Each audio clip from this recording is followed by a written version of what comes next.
kasi may pool na din. But the main activity yung gagawin natin dito is trekking, then spelunking, or papasok tayo ng cave, then tataas ng bundok. Then also there, at the top of the hill, matatanaw natin yung Green Hills Formation na parang chocolate hills, pero tinawag po namin siyang Green Hills dahil sa kulay. Then also inside the cave, marami din tayo makikita ang crystal. So, bali po pala, yung tatahakin natin ng area, medyo nakakapagod yung certain area, kaya medyo dahan-dahan lang po tayo. So, let's proceed.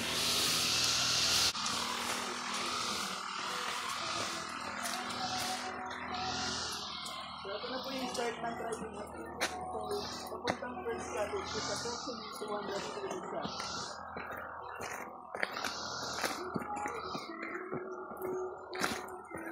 So, bali po pala sa part dito, some limestone or bato na makikita natin dito is made of dead coral reef yung iba. Kasi etong area before ay ilalim ng dagat. So, dito sa part na to, may makikita tayong isang fossilized shell na nagpapatunay na etong area before ay ilalim ng dagat. Dito sa bato.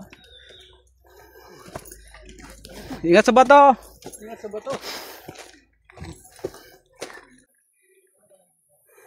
Magtukad ka digdi. Gutom ka. Takong basog ka. Madulay ka. Ay. Pagpato ka talaga. Guys, Mapagan. malapit na kami. Ang tuhod ko. Nagkurtoy-kurtoy na. Sala. Dito na kami guys sa taas. Yun oh. Meron pa inaluan tayo ni.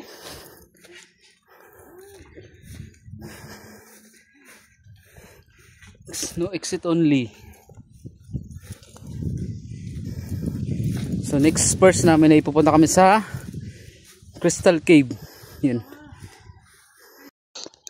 Eh, bago tayo guys pumunta ng cave, kailangan natin ng safety first. So, Head cap. Head cap.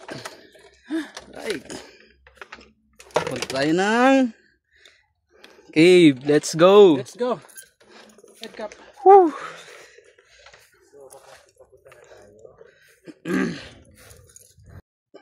For safety purposes only guys, kailangan natin ng ganito.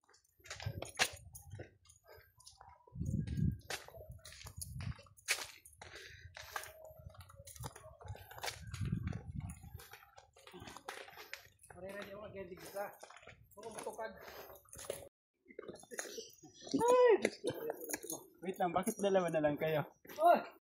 Ah, okay. Dito guys, pala part na ng cave to, inaapakan namin. So, ingat lang po dito, maigap yung daan niya. Okay. Sila pala yung dalawang kasama ko. Lapit na kami guys sa cave. Okay guys, so bali nandito na tayo sa cave, Crystal Cave. Ito guys. Ito ang itsura niya.